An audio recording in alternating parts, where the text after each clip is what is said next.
Assalamu alaikum everyone. I hope you're all doing well. I'm just doing this short session to provide you a comprehensive checklist of all the concepts and formulas you need to know for your M1 exam. Now, let me just clarify at the very beginning. It's not a substitute for thorough understanding of all these concepts and, of course, doing a lot of practice questions from past papers. It's not a substitute for that. It's just being made with the assumption that you're already done with your preparation and are now going through this checklist to perhaps make sure you haven't missed anything, missed any important concept. Okay, so we will start with resolving forces first. ठीक है, सबसे पहले आपको ये पता होना चाहिए if you have a force acting like this at an angle, we generally want to resolve it into two components that make it easier for us to deal with that force. So अगर तो कोई surface involved नहीं है, we generally want to resolve that force into horizontal and perpendicular components. So let's say if you have this angle given, that's theta, and this force is acting at an angle theta with the horizontal component in this case, the component that is adjacent to the angle, next to the angle, उसके साथ हम cos लगा देते हैं, right? So f cos theta, the component that is on the other side of the angle, we use sine there. Of course, it's coming from the right angle triangle. Those of you who are used to doing this using triangle, you can also do that. I generally prefer having understood the concept where it's coming from. I generally like to do it directly here. जो angle के साथ वाला component है, that is going to have cos, and component on the other side of the angle that's going to have sine, because it produces clutter on your figures. Okay, so similarly, if you have this angle f, you've got this force given, that's f, and the angle given now is this one. Now that means the component that is adjacent to the angle, that's this component, vertical component, we're going to have cos for that now. ठीक है, यहाँ पे अब cos आ जाएगा, और the component on the other side of the angle, that is going to have sine there. Okay, so that's how you resolve forces. Now, of course, it's not going to be like this every single time. You could also have inclined surfaces, right? So let's say you have this block here that I've placed on this inclined surface. अब इसका कोई weight होगा. Let's say the weight of this block is 10 Newton. Okay, that's the weight of this block.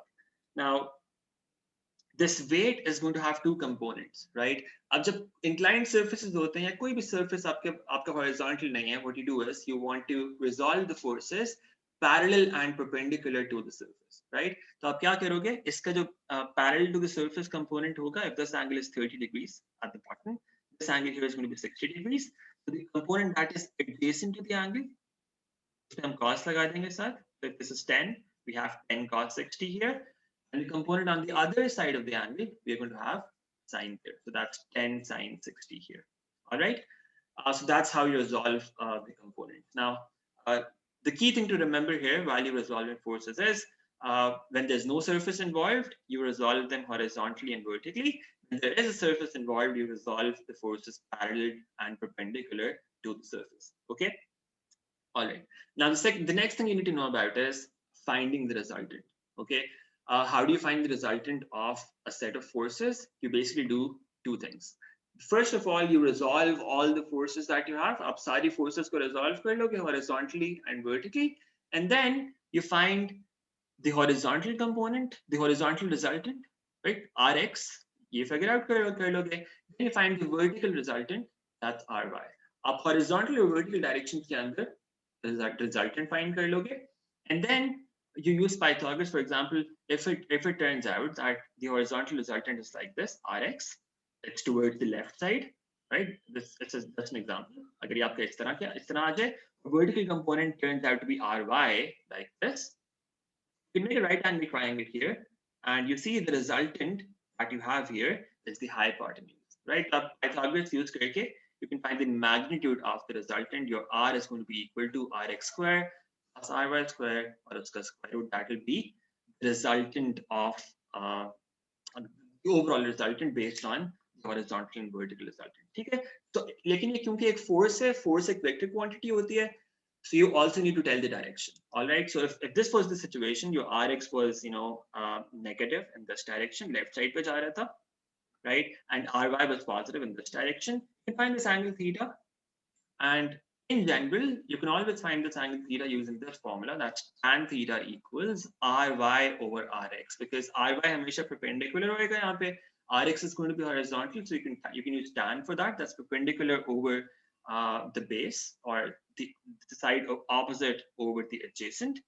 Using that, you can find the angle of resultant with the horizontal. तो आपको acute angle मिल जाएगा horizontal line के साथ. ठीक है, वो different situations हो सकती हैं depending on rx or ry के signs. So let's say if both were positive, rx यहाँ पे होता और ry यहाँ पे होता है, both were positive, तो इनका जो resultant आता, that would have been in the first quadrant here, somewhere here, और वो आपके पास acute angle यहाँ पे आ जाता. Similarly, you've got 4 different possibilities here. ठीक है, चारों quadrants में से कहीं भी हो सकता है. तो आप वो angle measure कर लोगे, angle figure out कर लोगे using tan theta.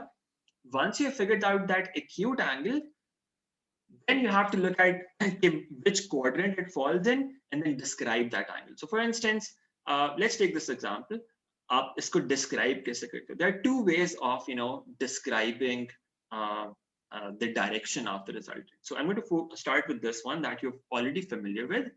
जो हम trigonometry में जिस तरह से angles measure करते थे. So let's say this angle theta here, this angle theta, let's say it turned out to be 30 degrees. Okay, it turned out to be 30 degrees. Where would it be on this figure?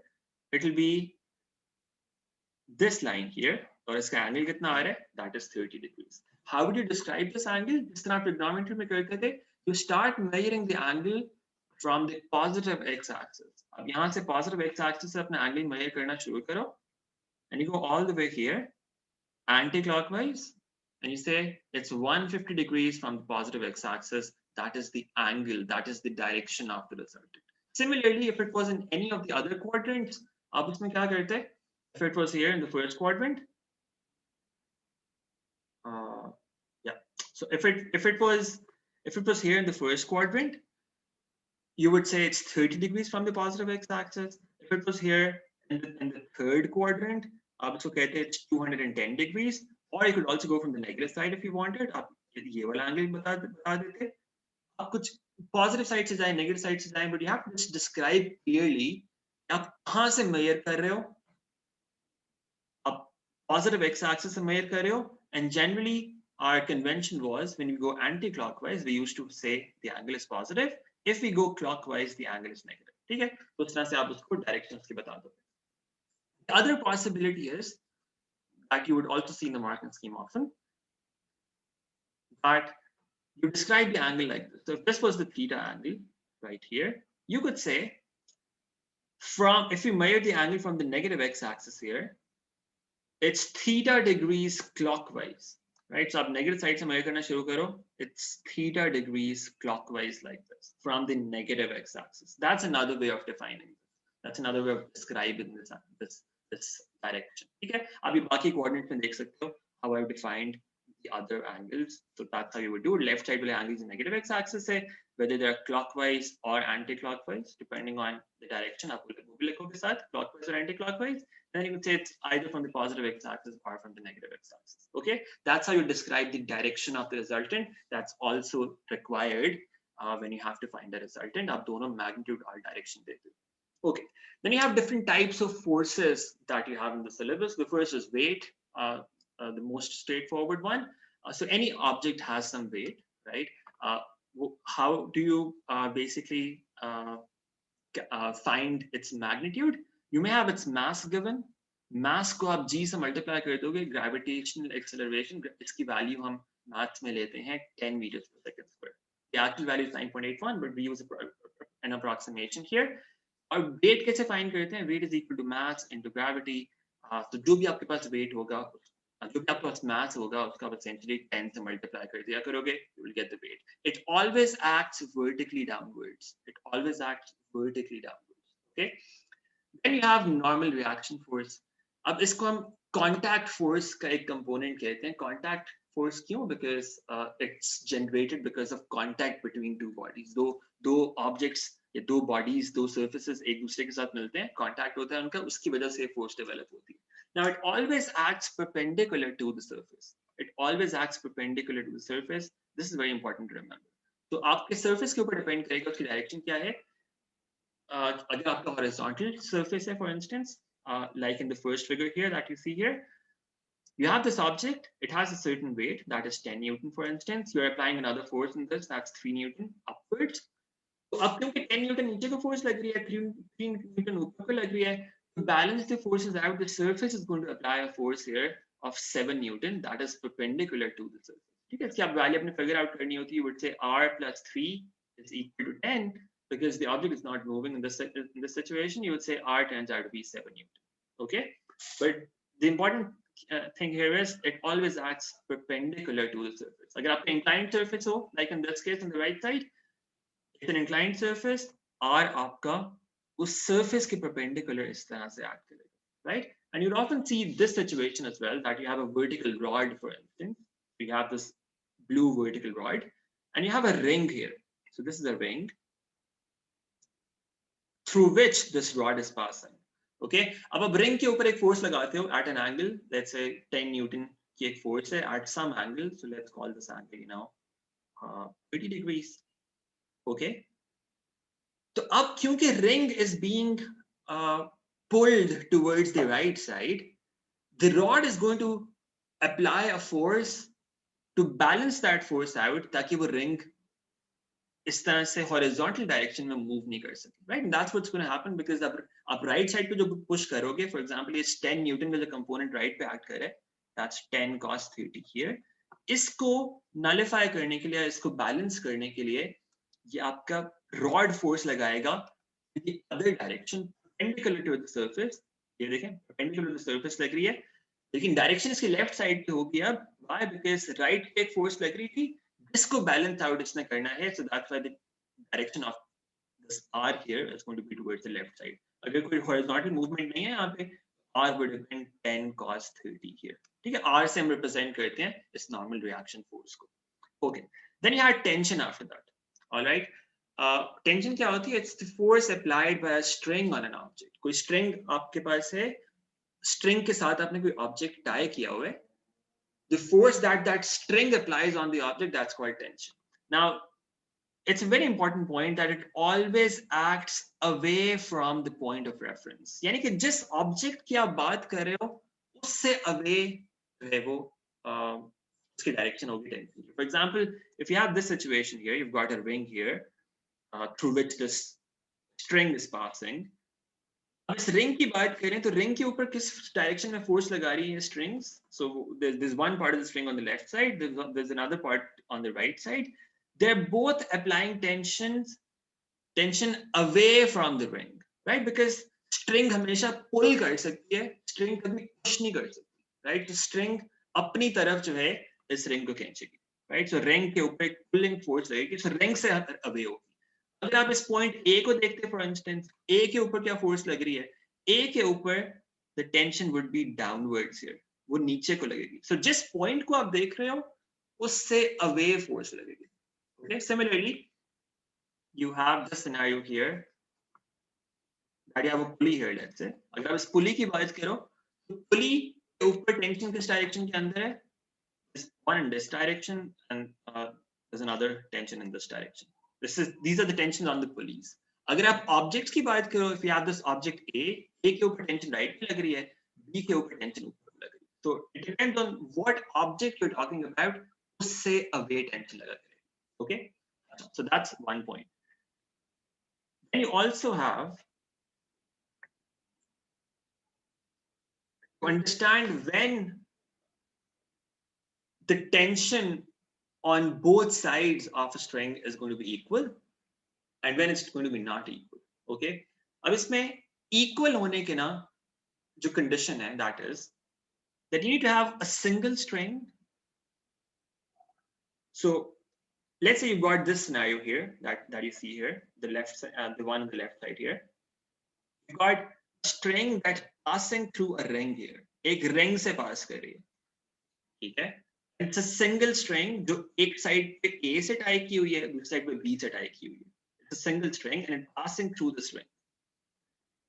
अगर ये condition हो कि it's a single string and at the same time it's free to slide or move, free to slide, this is another important condition. For example, ring के through आपकी string pass कर रही है, इसका मतलब ये है कि it's free to slide because ring के अंदर तो there's a lot of space, right? तो स्ट्रिंग जो है उससे स्लाइड कर सकती है, रिंग जो है वो थोड़ा सा साइड बेस भी मूव कर सकती है। मतलब हो सकता है अगर इसकी लेंथ जो है टोटल 50 centimeters है on the right side, 50 centimeters on the right side, 50 centimeters on the left side, the length of the string, it's possible कि आप रिंग को थोड़ा सा स्लाइड करो तो एक साइड पे जो है वो लेंथ कम होके वो 40 centimeters हो जाए, दूसरी साइड पे लेंथ कम होके 60 centimeters हो जाए। It's possible because the string is free to slide.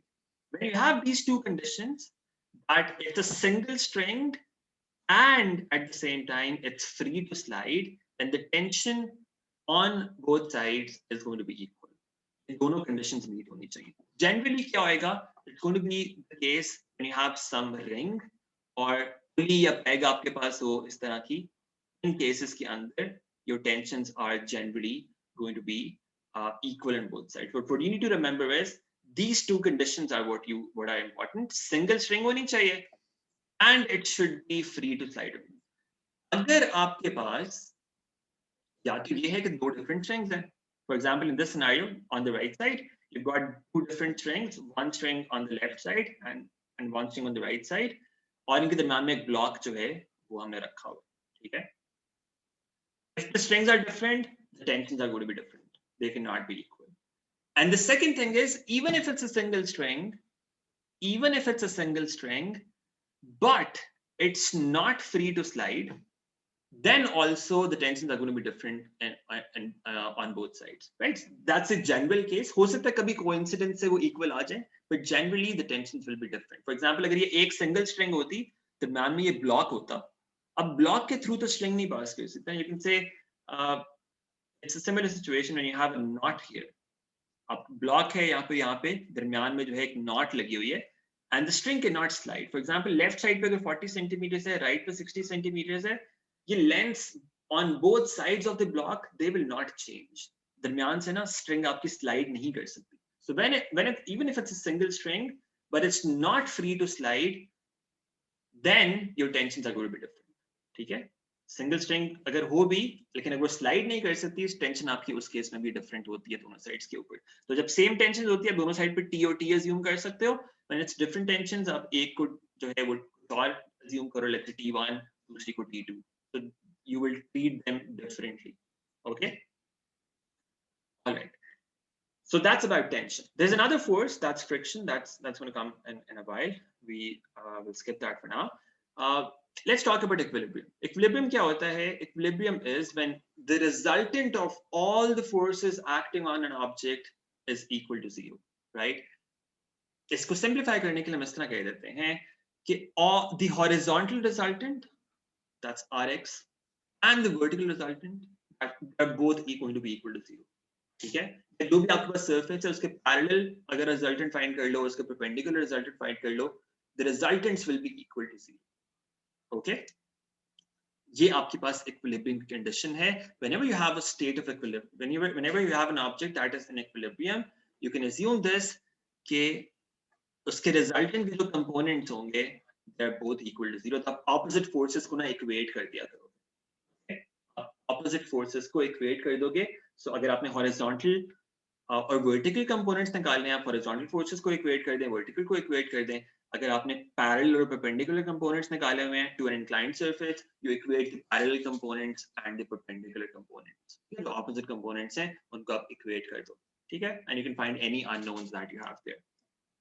अच्छा, then this is not explicitly part of your syllabus, but it helps in some scenarios. So those of you have done it, it's just a review of that.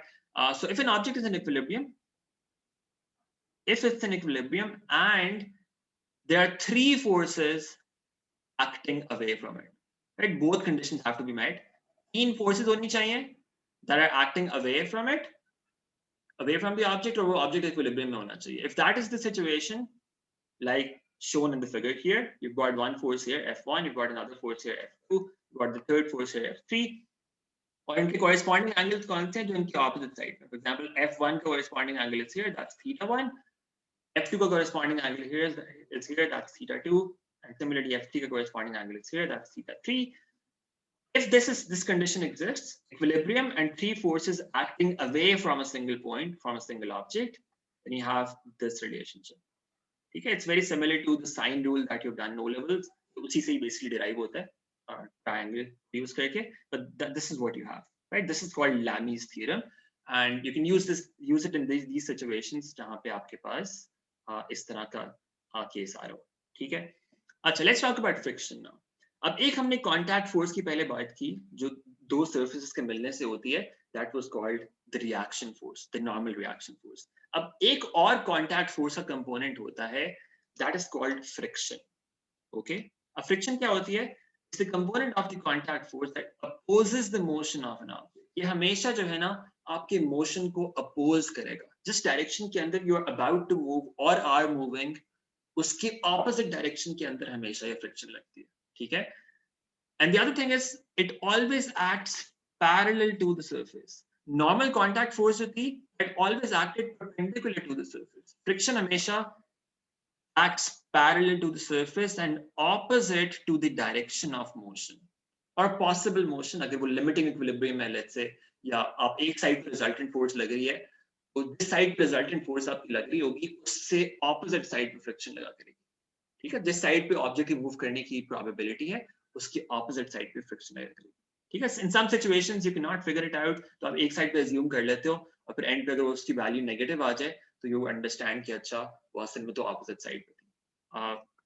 Anyway, अच्छा, maximum possible friction की एक value होती है. Friction जो है ना, इसकी it can take a range of values, especially when it's in equilibrium. Equilibrium के अंदर ना, it can take a range of values depending on the force that is being applied on an object. लेकिन जो maximum possible friction की value होती है ना between two surfaces, that is given by this relationship mu r.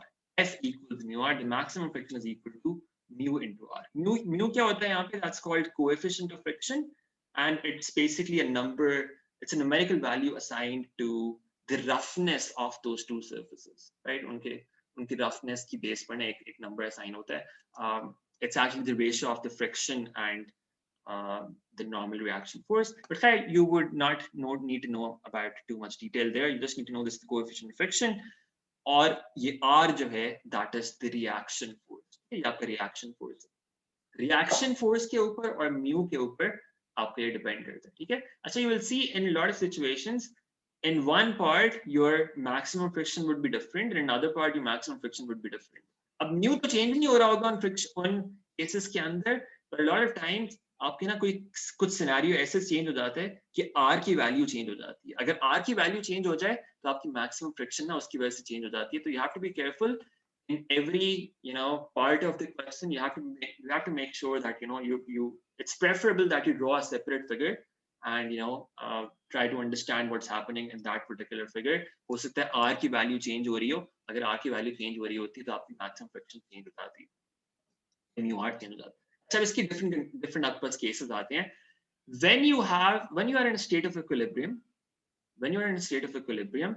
your friction जो है ना, the friction is basically less than or equal to mu r. Remember mu r क्या था? Mu r is basically your maximum friction, ठीक है? So अगर आप equilibrium में हो, जो आपकी friction होती है ना, it's less than or equal to the maximum friction. अच्छा, ये आपको अक्सर कभी-कभी यूज करना पड़ता है ये वाला केस भी. So you have to know this.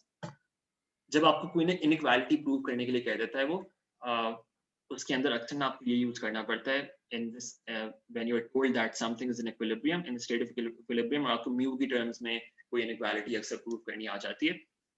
You need to remember, when you are in a state of equilibrium, your F is less than or equal to mu r. ठीक है? अब equilibrium के अंदर दो different cases हो सकते हैं. One case is that you are in limiting equilibrium, right? And when an object is just about to move, right? Just about to move. आपको किसी भी wording के अंदर उसने जो है वो hint दी होगी कि limited equilibrium में कई दफा वो directly बता देते हैं, कई दफा it uses wording like this, about to move, about to slide. So that's what if that is given, if it's limiting equilibrium, in that case your F equals mu r. तो जहां भी आपको एक दफा पता चला limiting equilibrium है, आप वहीं पे पहले एक तो ये लिख लें साइड पे, it's you're going to have F equal to mu r, ठीक है? दूसरा केस ये है कि नॉन लिमिटिंग है. ये रेयर, ये कभी आता नहीं है स्पेसिफिकली नॉन लिमिटिंग इक्विलिब्रियम उसने बताया हो.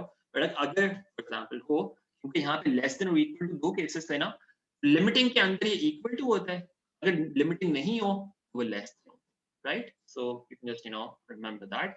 But when you have motion, when you have objects moving, अब भी your F equals mu r, your friction is at its maximum value. ठीक है? When you have objects moving, in that case as well, your friction is at its maximum value. दो cases है जब आपके पास F equals mu r है.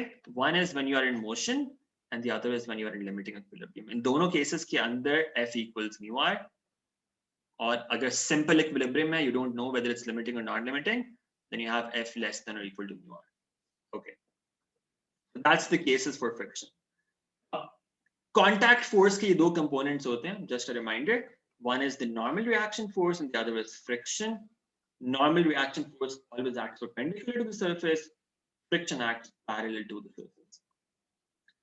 अच्छा, then so अभी तक मैं जो बात की, that was mostly about objects in equilibrium, या वो रुके हुए हैं, या हम सिर्फ resultant force find कर रहे थे, right? लेकिन जब resultant force होती है, like when we found the resultant force here कि अच्छा कोई resultant force act कर रही है, what happens in that case? वो resultant force क्या करती है? Object को move कराती है. So object starts moving because of that resultant force. Object starts moving because of that resultant force. अब वो किस तरह से move करता है? उसकी acceleration क्या होती है? We have this relationship. We have RF equals ma. That's the Newton's second law of motion. इसको हम equation of motion भी कहते हैं, general equation of motion. So resultant force equals mass into acceleration. So you should remember it's resultant force here. It's not just F equals ma.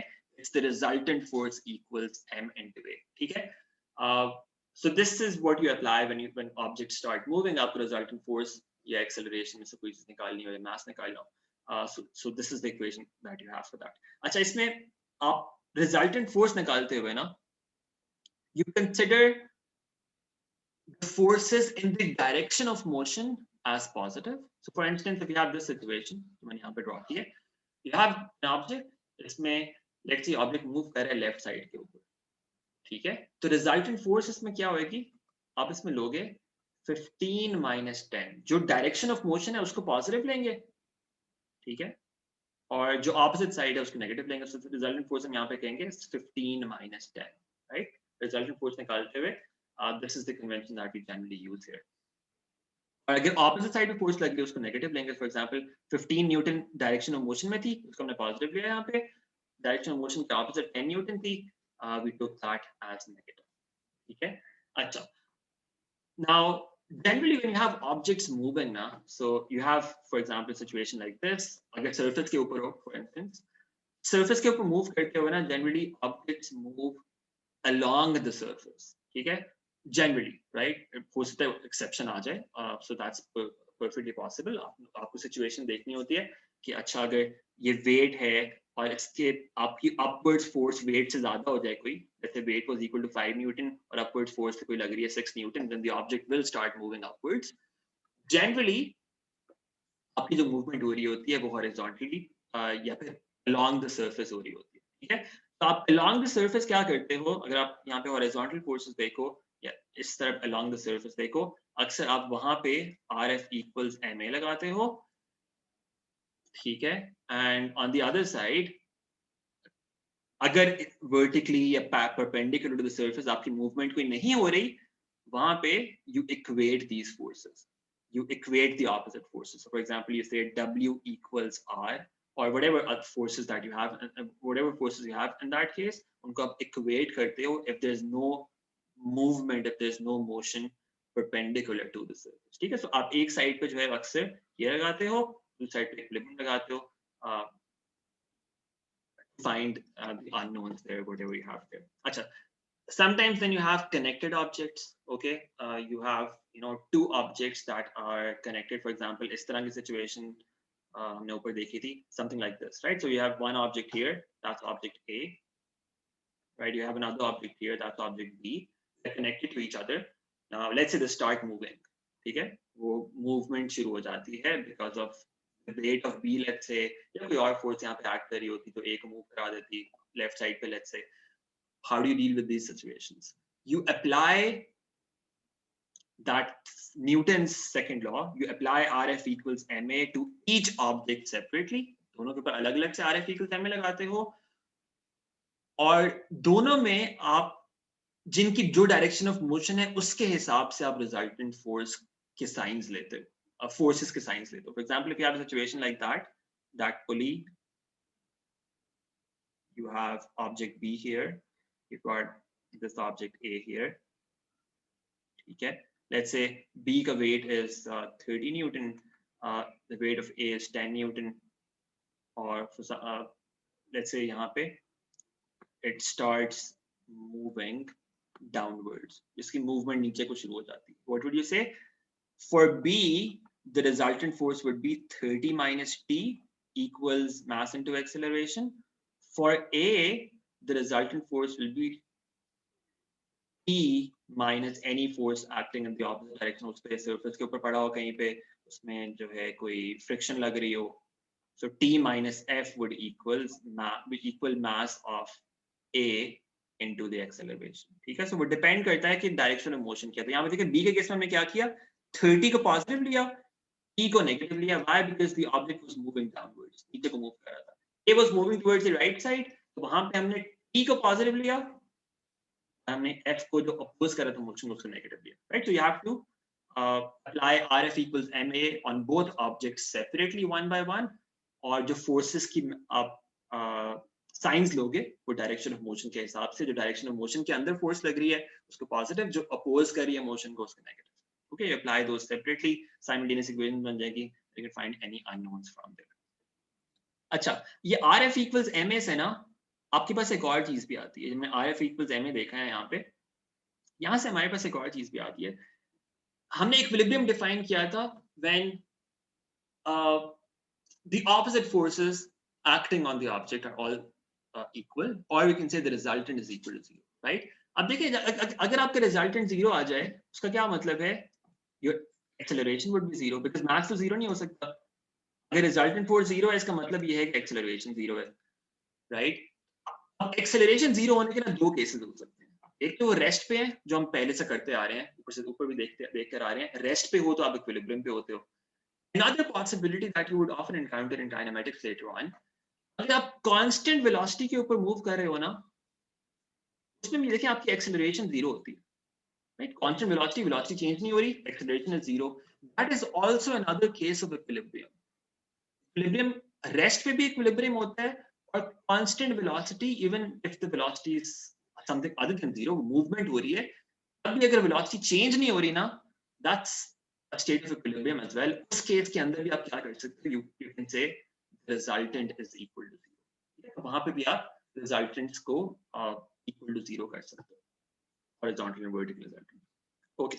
Then you've got kinematics. Kinematics के अंदर there are some terms that you need to know of. First, distance, speed, displacement, velocity, acceleration, time. अब इसमें signs important होते हैं. Remember, displacement, velocity, and acceleration, these are all vector quantities. These are all vector quantities here. क्योंकि ये vector quantities है, इनकी direction भी होती है, यानी कि इनमें plus minus भी आ सकते हैं. अभी जो displacement और velocity होते हैं ना, इनमें जो plus minus signs हैं, they tell us about direction of motion. ठीक है, अगर एक चीज की डिस्प्लेसमेंट पॉजिटिव है, एक और चीज की डिस्प्लेसमेंट नेगेटिव है, that signifies they are moving in opposite directions, right? तो प्लस माइनस साइंस डिस्प्लेसमेंट और वेलोसिटी में क्या बताते हैं? Direction of motion. एक्सेलरेशन में जो प्लस और माइनस वाले साइंस होते हैं, प्लस बताता है कि वेलोसिटी इंक्रीज कर रही है, अगर एक्सेलरेशन नेगेटिव हो that means velocity is decreasing. Acceleration के साइन से हमें डायरेक्शन ऑफ मोशन नहीं पता चलती, ठीक है? डायरेक्शन ऑफ मोशन डिस्प्लेसमेंट और वेलोसिटी जो है वो बता सकते हैं. सो अगर प्लस डायरेक्शन है तो एक साइड मूव करे, वो आप डिपेंड करता है कि आपने कौन सी साइड पॉजिटिव ली है, कौन सी नेगेटिव ली हुई है. अगर नेगेटिव वो आ जाए वैल्यू उसकी, तो उसके हिसाब से depending on which side you have taken positive, उसके हिसाब से वो ऑपोजिट डायरेक्शन में मूव कर रहा हो अगर आपकी डिस्प्लेसमेंट और वेलोसिटी की वैल्यू नेगेटिव आती है. So that's what the signs tell you. Then you have constant acceleration formula. Constant acceleration वाला केस आपके पास होता है, तो आपके पास ये formulas होते हैं. These first four are given in the formula sheet.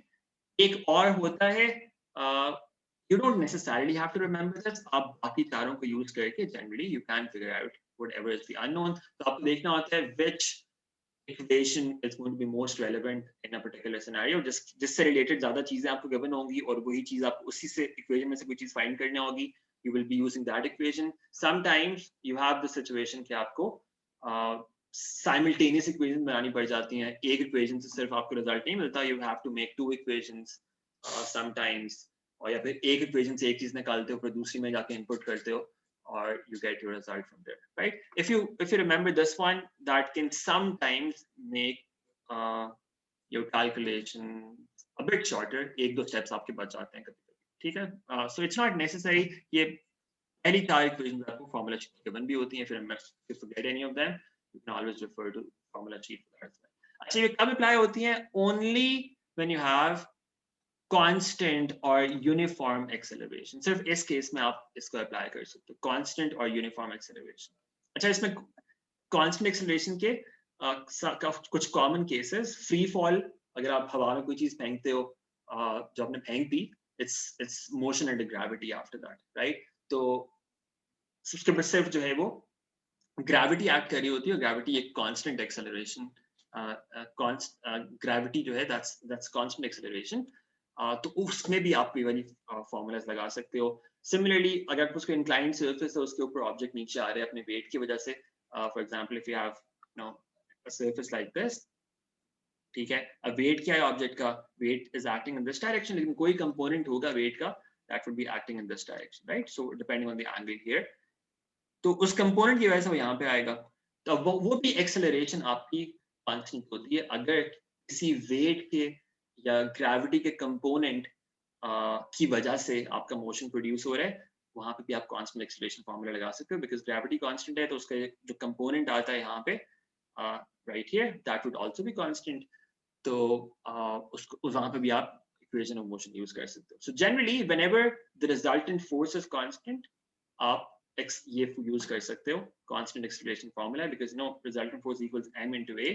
अगर रिजल्टेंट फोर्स कांस्टेंट होगी, आपको मास तो हमेशा कांस्टेंट ही होता है, मास तो चेंज नहीं होता जनरली, तो एक्सेलरेशन भी कांस्टेंट होनी चाहिए. फिर रिजल्टेंट फोर्स अगर आपके पास कांस्टेंट हो तो आप एक्सेलरेशन कांस्टेंट वाले फार्मूला से अप्लाई कर सकते हो. अब यहाँ पे भी आपको एक मसला होता है about choosing the positive and negative directions. कौन सी साइड पॉजिटिव लें, कौन सी साइड नेगेटिव लें. So this is what I recommend. So you should remember it generally does not make a difference. आप कोई भी डायरेक्शन को पॉजिटिव ले लो, किसी को भी नेगेटिव ले लो, eventually if you stay consistent, you should be able to, it should be fine. कोई मसला नहीं होना चाहिए आपको, ठीक है. लेकिन following this recommendation generally makes your calculations a bit more intuitive. आपको समझना थोड़ा सा आसान हो जाता है, and the calculations are also, relatively simpler.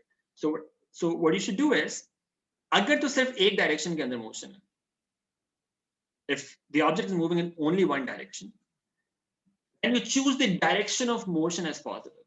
This side के ऊपर आप जिस डायरेक्शन के अंदर आपकी मूवमेंट है उसको पॉजिटिव लोगे और ऑपोजिट साइड को आप नेगेटिव लोगे. तो जो जिस डायरेक्शन में मोशन हो रहा हो उसको आप पॉजिटिव ले लोगे अगर सिर्फ सिंगल डायरेक्शन मोशन है. If the object is also changing direction, अगर वो डायरेक्शन अपनी चेंज कर रहा है during the motion, then this is what I would suggest.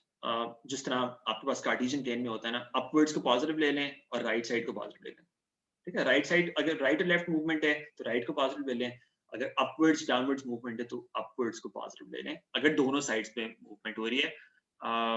That's what I would suggest. But again, even if you do it the other way around, you would still get the same result. उसमें कोई मसला होता नहीं है. You just have to stay consistent. Consistent रहना होता है कि एक ऑब्जेक्ट में आपने अगर एक साइड पॉजिटिव ली हुई है, you keep that positive throughout for that object. Okay. For example, अगर आपका एक ऑब्जेक्ट है ऊपर को मूव कर रहा है, it's moving upwards. You would say एक upwards displacement and velocity is positive. ऊपर वाली साइड को पॉजिटिव ले लोगे फिर, ठीक है. अगर ऊपर को मूवमेंट है, अब ऊपर वाली साइड को पॉजिटिव ले लो. अगर नीचे को मूवमेंट है, अब नीचे वाली साइड को पॉजिटिव ले लो.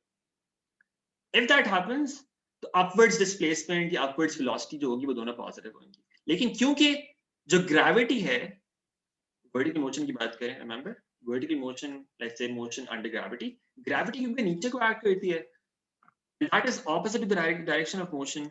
ग्रेविटी की वैल्यू हम नेगेटिव लेंगे वहां, इसकी वैल्यू हम नेगेटिव लेंगे, ए की वैल्यू बी की वैल्यू 10 जो है वो कहाँ पे पुट करते हैं, ए की जगह पुट करते हैं ना इक्वेशन ऑफ मोशन के अंदर, ए की जगह इनपुट करते हैं।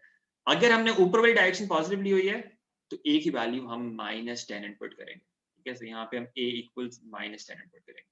अगर ऑब्जेक्ट नीचे को मूव कर रहा है then you take downwards displacement as positive and downwards velocity as positive, and you take g as positive as well because g भी नीचे को ऐड कर रहे हैं, नीचे वाली साइड आपने पॉजिटिव ली है तो उसको आप वहां पे पॉजिटिव कंसीडर करोगे। सो इट डिपेंड्स, आपने ऊपर वाली साइड पॉजिटिव ली है तो आप a को नेगेटिव लोगे, अगर आप नीचे वाली साइड पॉजिटिव ली है तो आप a को positive. Okay, alright. Then you have the variable acceleration वाला case when the acceleration is not constant, right? इसमें आपको equations दी होती है, कोई displacement की equation दी हो सकती है, velocity की equation दी हो सकती है, acceleration की equation दी हो सकती है, and you may have to move around between those equations. For example, displacement दी हुई है, आपको velocity find करनी है, acceleration find करनी है. So this is what you do for that. If you have displacement given, differentiating that will give you velocity. You have velocity given, differentiating velocity, उसका derivative जो है, that will give you acceleration. And similarly, if you go the other way around, if you have acceleration given, उसको आप integrate करते हो, you get velocity. Velocity को integrate करते हो, you get displacement. Okay. Now remember, whenever you integrate, you have to write c there. अब वो c की वैल्यू कैसे आती है, आपको भी कंडीशन दी होती है अक्सर। फॉर एग्जांपल उसने आपको बताया हो कि अच्छा when time was 0, उसने एक पॉइंट से स्टार्ट किया था तो आपको पता चल गया अच्छा डिस्प्लेसमेंट 0 थी उसके शुरू में, तो t = 0 पे डिस्प्लेसमेंट 0 है। या उसने आपको बताया कि रेस्ट से स्टार्ट किया है तो t = 0 पे वेलोसिटी 0 है, right. You may have conditions given like that, तो आप उसको यूज करके c की वैल्यू फिगर आउट कर सकते हो। समटाइम्स अगर आपको डिस्प्लेसमेंट फाइंड करनी हो from one point two another, आप जो है वो डेफिनेट इंटीग्रल भी यूज कर सकते हो कि आप एक पॉइंट के ऊपर t की वैल्यू इनपुट करो और दूसरे पॉइंट के ऊपर t की वैल्यू इनपुट करो, उनको सबट्रैक्ट कर दो। डेफिनेट इंटीग्रल्स में रिमेंबर आपका c तो वैसे कैंसिल हो जाता था, तो उसमें फिर आप c को फाइंड के बगैर भी डायरेक्टली इवैल्यूएट कर सकते हो what you have to, right. लेकिन ये c की वैल्यू इवैल्यूएट करने से तो आपके सारे क्वेश्चंस हो जाते हैं, even though sometimes it's a bit longer, but you can use it every single time. आप कंडीशंस यूज करके c की वैल्यू फाइंड आउट कर सकते हो and then you can use that equation further. यहाँ पे भी you have to be careful about the positive and negative signs. दो साइड पॉजिटिव है, उसके ऑपोजिट साइड पे अगर आपकी वेलोसिटी या डिस्प्लेसमेंट आ रही है तो उसको आप यू हैव टू अंडरस्टैंड कि नेगेटिव का मतलब है कि वो एक साइड मूव कर रहा है, पॉजिटिव आने का मतलब वो दूसरी साइड मूव कर रहा है। So you have to remember that कि पॉजिटिव और नेगेटिव आपकी वेलोसिटी या डिस्प्लेसमेंट की वैल्यूज आ रही हो तो वो डायरेक्शन को रिप्रेजेंट कर रही होती है। अच्छा, कभी-कभी क्या होता है, you got multiple equations that represent a single journey. Okay, so let's say you got these three equations that represent a journey of some object. Okay, अब तीन equations represent करेंगे। अच्छा, 0 से 5 तक टाइम होगा तो ये फर्स्ट इक्वेशन है, 5 से 45 तक होगा you got the second equation, v constant है, whatever that value of v was here, वही वैल्यू यहाँ पे आ जाएगी। And when the time was between 45, okay, sorry, let that go. And when the time was between 45 and 50, you got this third equation for that, right? तो वो हो सकता है उसने different conditions के लिए different equations दी। अच्छा, जब आपके पास ये situation होती है ना, you have to remember ये जो points common होते हैं ना, so this point 5 here, this point 5 here, it's in the first part here and also in the second part here. t = 5 के ऊपर दोनों cases से, अगर आपको यहाँ पे equation भी दी होती है कोई और, दोनों cases से आपकी डिस्प्लेसमेंट और वेलोसिटी की वैल्यू ना हमेशा सेम आती है। सिमिलरली हियर 45 के ऊपर इन दोनों केसेस के अंदर आपकी डिस्प्लेसमेंट और वेलोसिटी की वैल्यूज हमेशा सेम आती है, ठीक है। So these are called boundary points. Boundary points के ऊपर, बाउंड्री वैल्यूज ऑफ टाइम के ऊपर you got the same values of displacement and velocity for both of those equations. Acceleration is not necessarily same, वो हमेशा same नहीं होती। If you look at the graph here for example, it's not the graph for this situation, it's just another graph. Your journey is broken into three parts like this. So you've got this first part, that's part A, then you've got part B, then you've got part C. A part यहाँ पे end हो रहा है, let's call this T1, let's call this T2.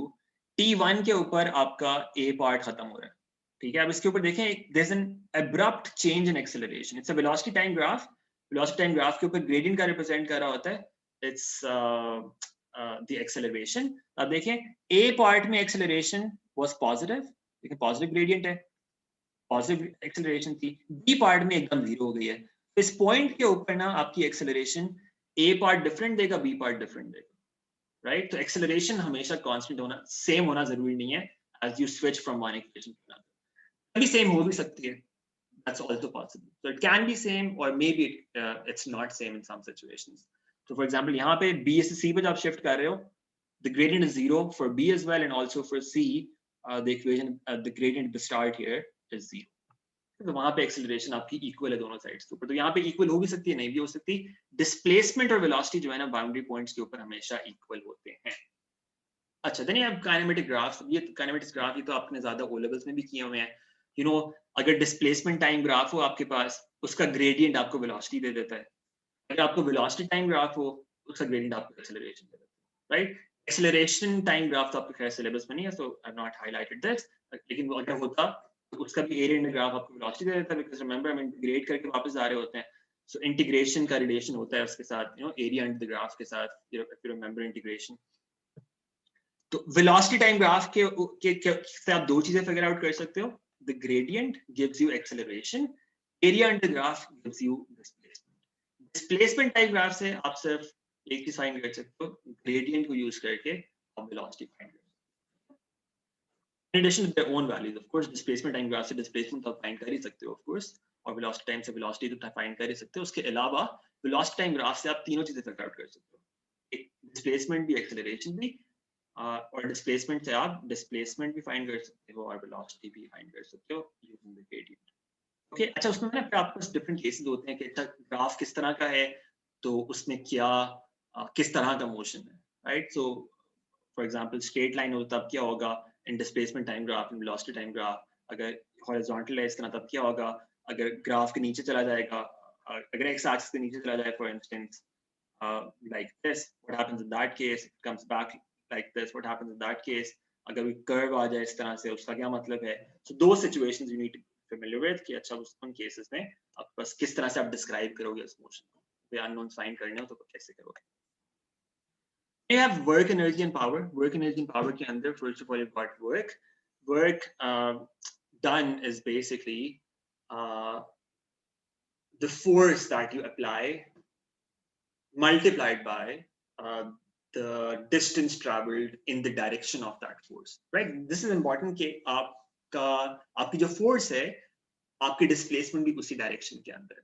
So work done के formula क्या होता है? It's W equals F into D if the displacement is in the same direction as the force applied. अगर वो same direction के अंदर है, then you simply do F into D.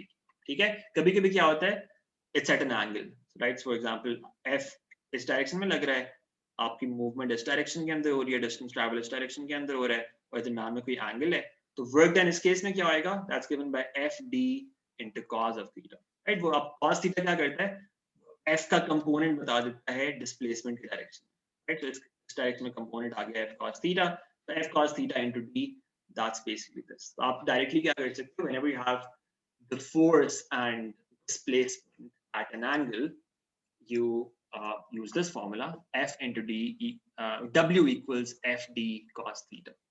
Okay, work done equals FD cos theta if displacement makes an angle with the force applied. अच्छा, एक आपको इस work done के ये दो formulas आपको पता होने चाहिए, need to be familiar with their usage. अच्छा, इसमें different situations हो सकती हैं. For instance, if you have this block here and this block has some forces being applied, एक P force लग रही है 7 Newton यहाँ पे, और P force की वजह से let's say it moves 10 meters towards the right side move कर रहा है. Now you see the direction of motion is not the same as the force applied. अब क्या करोगे? आप ये FD cos theta use करोगे.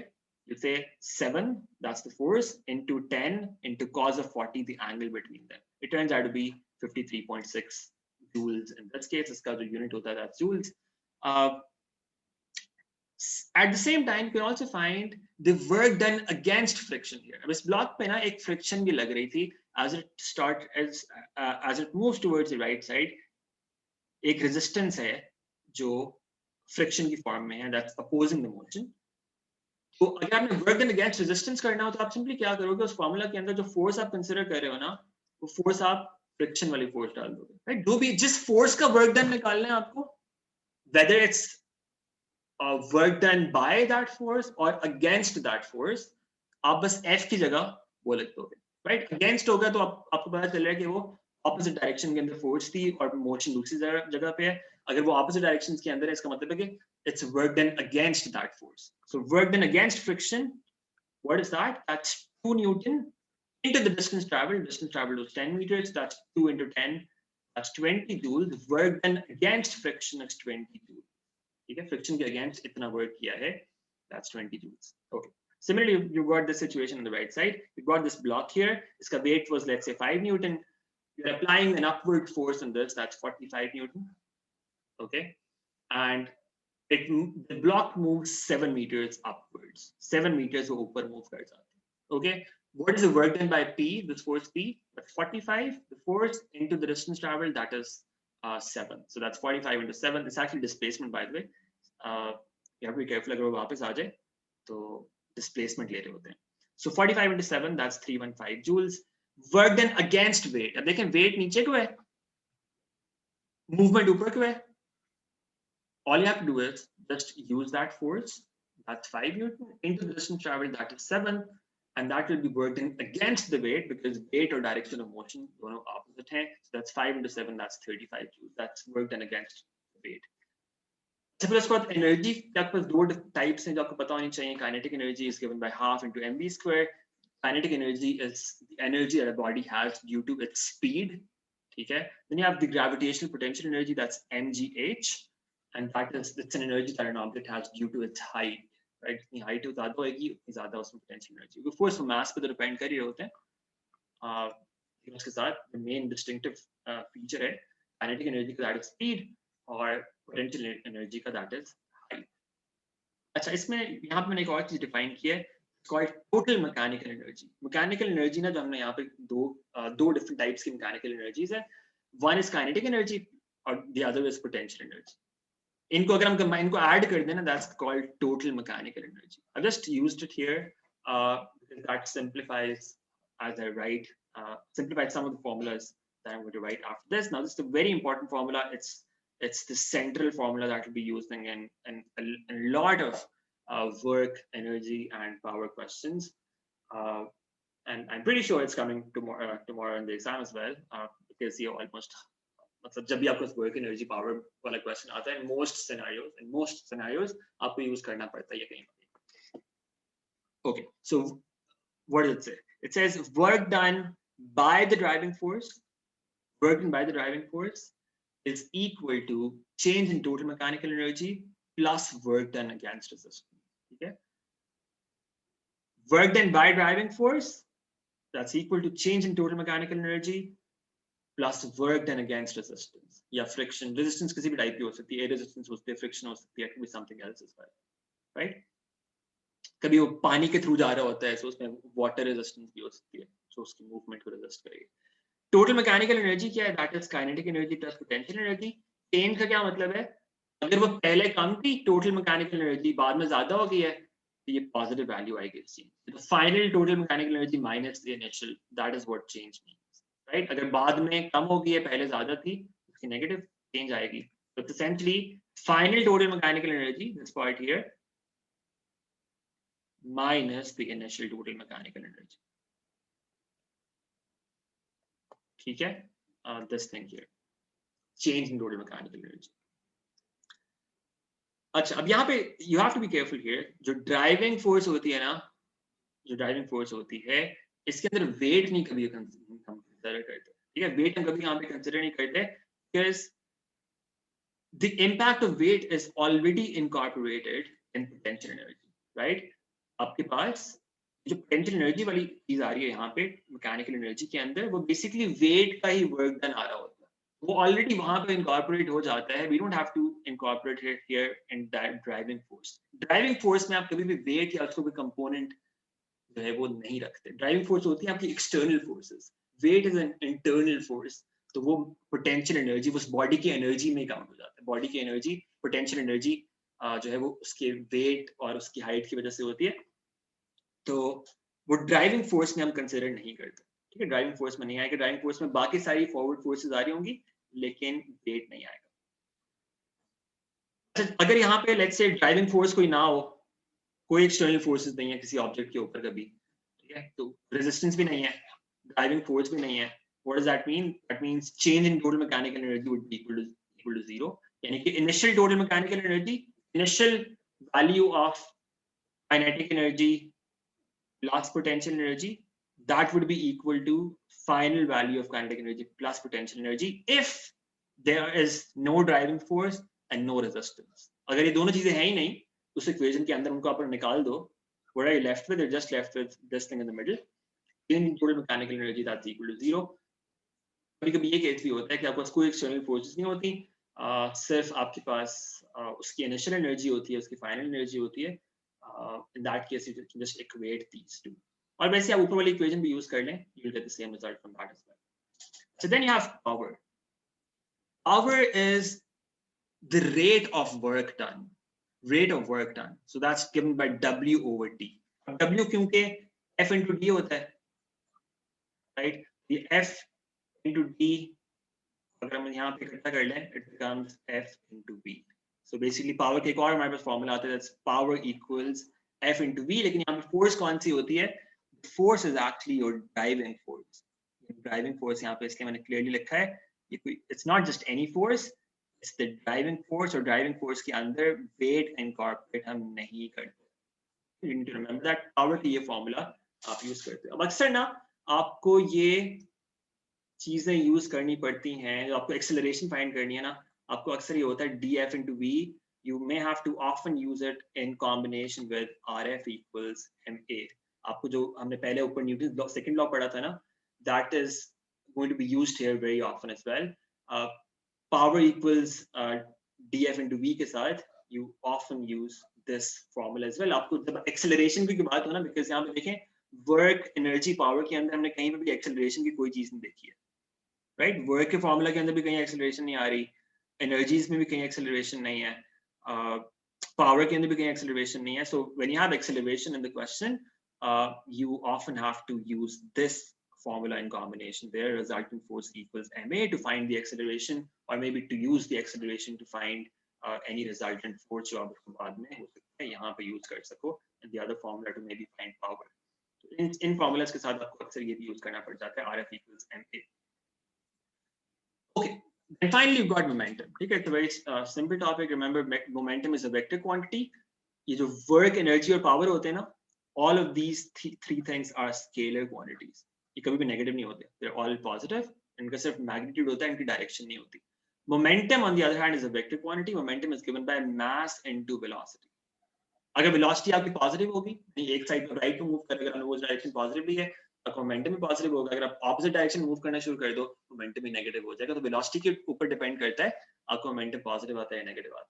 Momentum is given by mass into velocity, so that's one thing that you need to know of. ठीक है, किसी body का मोमेंटम फाइंड करना है, उसके मास को वेलोसिटी से मल्टीप्लाई कर दो. And this is very important, conservation of momentum. It basically says if you have no external forces being applied on a system of objects, your initial momentum is equal to the final momentum. ठीक है, इसका मतलब क्या है? आपकी जो initial speeds हैं objects की, let's say you got some objects moving, one is moving here, another is moving here, or another object, let's say that's moving here. Initial जो भी उनकी velocities हैं, उनकी masses हैं, उनको आप multiply करेंगे, उनके momentums को add करेंगे, total initial momentum, that's equal to total final momentum.